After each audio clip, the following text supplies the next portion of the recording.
calling all the shots, shots, shots. Baby, I'm a boss, boss. Salut à toi et bienvenue dans cette nouvelle vidéo. Je sais pas comment c'est chez vous, mais en tout cas là c'est très grisonnant dehors. Du coup, il n'y a pas beaucoup de lumière ici à l'intérieur, donc je me trouve pile en face de la fenêtre. Mais bon, on reste motivé malgré cet automne qui va arriver, malgré cet hiver qui va arriver. Il faut garder son énergie, sa force pour continuer d'avancer. Qu'est-ce que je voulais vous dire aujourd'hui? En fait, je me suis réveillée ce matin et je me suis dit... Anaïs, il y a deux choses déjà. Là, tu as créé ton nouveau business, tu as changé, tu as shifté de trucs, c'est vraiment génial. Mais je sentais au fond de moi que je ne vous apportais pas assez de valeur en fait, en termes de contenu. C'est-à-dire que j'ai créé mon offre, etc. Mais je me suis dit, ok, tu crées une vidéo par semaine, mais c'est sûrement pas assez. Et après, je me suis dit, bon... L'optique, ce n'est pas de revenir en arrière dans mon schéma d'avant, c'est-à-dire dans l'optique de me dire ok, tu dois trouver des clients, donc il faut que tu travailles plus, il faut que tu crées plus de vidéos, etc. Le chemin que j'emprunte là, c'est de me dire ok, comment je peux me reconnecter davantage à mon cœur, comment je peux reconnecter davantage à mon âme, à mon énergie la plus haute, la plus grande, la plus puissante, et me poser cette question-là de qu'est-ce que je dois faire, pas qu'est-ce que je dois faire, qu'est-ce que j'ai envie de faire pour vous apporter davantage de choses et pour contribuer aussi à votre réussite, à votre business, etc. Et donc là, je me suis posée et je me suis dit, bon déjà c'est cool parce que j'ai une routine un peu quotidienne de me connecter davantage à mon intuition tous les matins, tous les soirs, mais là... Je sentais que en fait, je sais pas, ces 2-3 derniers jours, j'étais plus aussi ancrée que la semaine dernière. Et donc voilà, j'avais besoin de remettre un peu les choses à plat. Et donc là, mon objectif, c'est de me reconnecter vraiment à qui je suis tous les matins. Donc en faisant divers exercices, voilà, en me laissant porter un petit peu par mon flow, par mon envie, mais surtout en ayant conscience que je peux créer ce que j'ai envie de créer dans ma journée, que je peux être qui je suis dans ma journée et que voilà, je peux vivre dans la joie, dans l'amusement, etc. Et que dans ce sens-là, en fait, ça crée de l'abondance. Donc je suis vraiment dans cet état d'esprit-là, je travaille à rester dans cet état d'esprit-là parce que c'est pas simple. Je suis sur ce chemin-là d'apprentissage encore parce que c'est quelque chose que j'assumais pas avant. En tout cas, j'étais dans des schémas qui ne me correspondent plus aujourd'hui. Et du coup, sur cette optique-là, je me suis dit, ok... faut que tu partages ton message en fait, faut que tu partages ton aventure parce que là je sens vraiment, enfin ma mission en tout cas, où est-ce que je me sens vraiment appelée à faire, c'est d'aider toutes les personnes qui ont envie de... qui ont envie, mais d'aider les personnes qui sont sur le chemin de suivre leur âme, de suivre leur cœur, de se connecter à leur âme et à leur cœur pour créer dans la vraie vie, pour matérialiser des choses et pour vivre la vie qui les inspire, une vie créative et dans laquelle ils se font vraiment plaisir, dans laquelle il y a de l'abondance et dans laquelle on ne se restreint pas. Donc voilà, c'est vraiment mon objectif. Donc voilà, j'ai créé mon offre Scale and Stay Aligned autour de ça, enfin, dans cet objectif-là d'aider avant tout les femmes. Je pense que aussi je vais aussi aider les hommes dans un sens, enfin plus tard quoi, mais dans tous les cas, dans un premier temps, j'ai vraiment envie d'aider les femmes sur ce sujet-là. J'ai eu plusieurs personnes au téléphone qui m'ont confirmé cette envie. Et donc, je me suis dit, ok, comment sur cette nouvelle aventure, sur cette nouvelle voie que je suis, comment je peux partager mon message, en fait. Parce que je me dis, c'est trop dommage de garder tout ce que j'entretiens comme pensée, comme mindset pour moi. Je pense que vous avez besoin de l'entendre aussi pour résonner, enfin pour que ça résonne directement avec ce que vous vivez. Donc voilà, ça me semble important que je vous partage un message quotidien. Et donc voilà, c'est vraiment dans cet objectif de me dire, ok, tous les jours, je me connecte à ce que j'ai envie de vous partager pour contribuer tout simplement à ma mission. Et donc voilà, donc je pense qu'il va y avoir une vidéo sur la chaîne YouTube. Je vais avant tout m'écouter, mais là l'objectif c'est vraiment de vous partager un message par jour. Et donc ce matin j'ai eu un message qui m'est venu, enfin j'ai écrit dessus, et donc ça peut être intéressant que je le partage.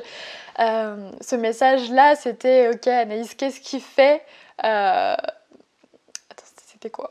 Qu'est-ce que tu es prête à recevoir aujourd'hui? Je pense que c'est super important de travailler sur cette notion, d'apprendre à recevoir les choses, parce que je sais pas vous, mais moi j'ai tout le temps été un peu conditionnée à me dire qu'il fallait donner, donner tout le temps en fait, qu'il fallait être dans la générosité. Et c'est très très bien d'être dans la générosité, dans le don de soi, etc. C'est vraiment très très bien.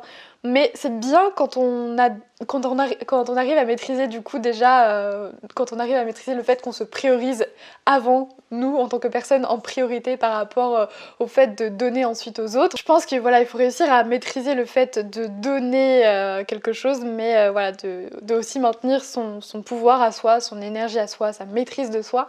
Pour moi, c'est quelque chose de vraiment important parce qu'une fois qu'on arrive à très bien gérer, en tout cas qui on est, voilà, on arrive à se donner assez d'importance pour nous et rien que pour nous, ensuite il est plus facile du coup de pouvoir donner et d'être généreux avec les autres.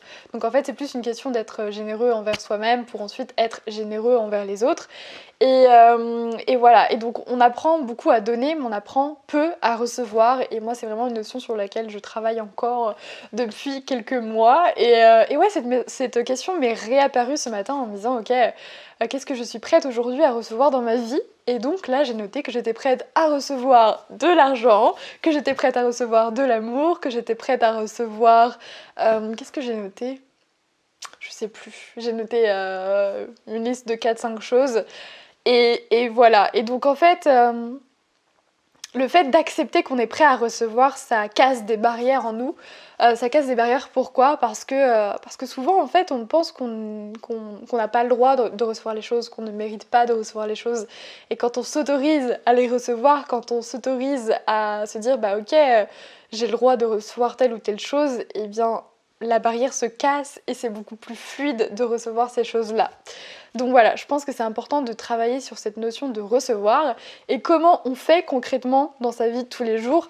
Déjà, ça va être de reconnaître ce que vous avez déjà.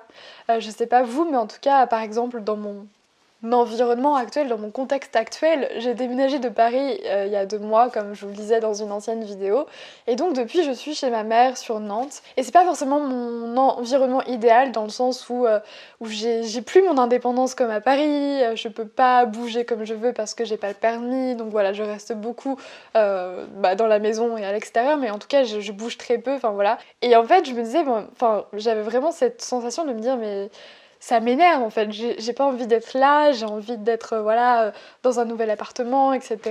Ou alors de voyager. Et donc voilà, j'avais là la sensation de ne pas être à ma place, même si je suis très très bien chez ma mère et tout, mais c'est juste ce côté d'indépendance qui me manque un petit peu.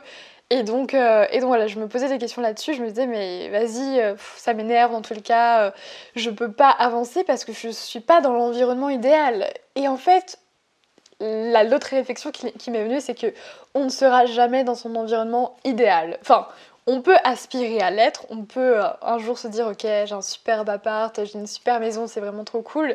Mais actuellement, en fait, il faut accepter les choses telles qu'elles sont dans le présent et voir tout ce qu'il y a de génial en fait dans ton environnement là actuellement.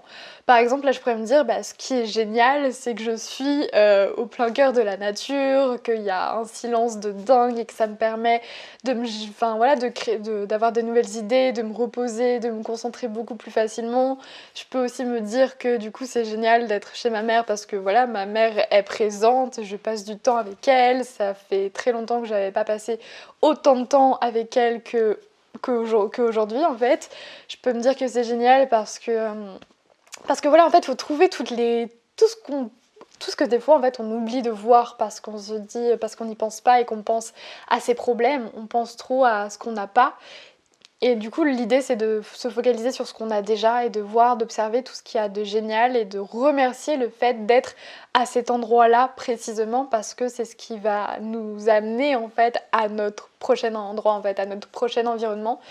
Et donc voilà, c'est un re-switch de cerveau qui est assez intéressant à faire, mais en tout cas, j'essaye de plus en plus d'être dans ce mood-là, d'être dans ce mood de ok, c'est transitoire dans tous les cas parce que je sais que je vais me transformer, je sais que je vais avoir, que je vais évoluer, etc. et que je vais pas rester indéterminément, je sais pas si ça se dit, mais que je vais pas rester tout le temps ici, mais voilà, essayer de voir encore une fois tout ce qu'il y a de positif dans son environnement et de se dire ok, tu dois tu dois jouer avec les cartes que t'as en fait. T'as peut-être pas toutes les cartes, mais t'as des cartes en fait. T'as quand même des cartes dans ta main et il faut que tu joues avec ces cartes-là. Par exemple, je pourrais très bien me trouver l'excuse de me dire bah en fait il fait pas beau, je peux pas filmer dehors, voilà, c'est pas assez lumineux, je ne peux pas filmer parce que ce n'est pas assez lumineux. Enfin en vrai, moi étant perfectionniste de base, c'est un peu des excuses que je me donnerais en temps normal.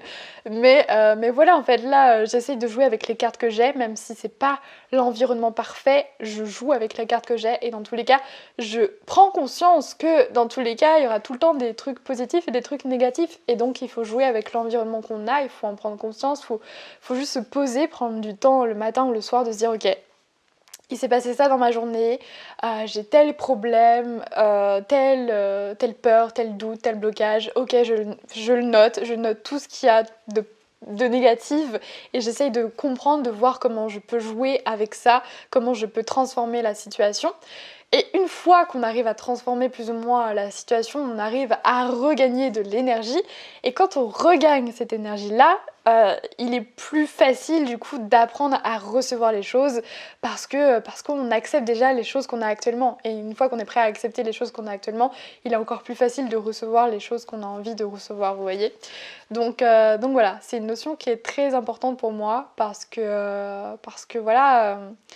Des fois, j'ai peur de demander et des fois, j'ai peur de recevoir en fait. Mais pas de recevoir de quelle manière aussi parce que des fois, je reçois par exemple des choses, ça peut être des compliments ou quoi que ce soit, et je vais avoir tendance à bloquer, à faire merci. Mais c'est pas un merci qui vient du cœur en fait, c'est pas un profond merci en mode ah. Merci, ça me touche vraiment, merci. Donc voilà, c'est important aussi de travailler sur cette barrière de l'ego qui peut intervenir des fois, qui peut être en mode « Ah, je sais que je reçois un truc, mais j'ai l'impression que je dois me protéger d'un truc, je sais pas pourquoi. » Et en fait non, laisser son cœur s'ouvrir aux choses naturellement, c'est important aussi. Donc voilà, c'était ce que je voulais vous partager aujourd'hui. Et si vous voulez faire un exercice par rapport au fait d'apprendre à recevoir les choses dans votre vie, vous pouvez noter déjà tout ce que vous recevez actuellement, tout ce que vous avez actuellement. Je sais pas, ça peut être des messages que vous recevez qui vous font plaisir, ça peut être de l'argent que vous recevez qui vous fait plaisir, ça peut être... ouais, je sais pas, tout ce qui vous entoure et qui vous fait plaisir, notez tout ça. Notez ce que vous aimez recevoir en général et puis quand une chose arrive vers vous, apprenez en fait tout simplement à la remercier, à remercier que cette chose arrive vers vous. Moi je sais qu'aujourd'hui ce qui a le plus d'importance c'est au final d'apprendre à recevoir parce que je mérite de recevoir les choses et parce que je suis très bien comme je suis en fait. Enfin, c'est juste une question de bah oui, je mérite de recevoir ça parce que je le désire et c'est important en fait. Donc voilà, je sais pas si c'est une notion qui vous parle. Si oui, n'hésitez pas à me laisser un commentaire. Si vous voulez qu'on en discute, n'hésitez pas à me contacter aussi. Voilà, on va voir ce que ça donne cette vidéo quotidienne, enfin ces vidéos quotidiennes. C'était ce que je voulais vous partager aujourd'hui. Je vous souhaite une très bonne journée et je vous dis à demain pour la prochaine vidéo. Ciao!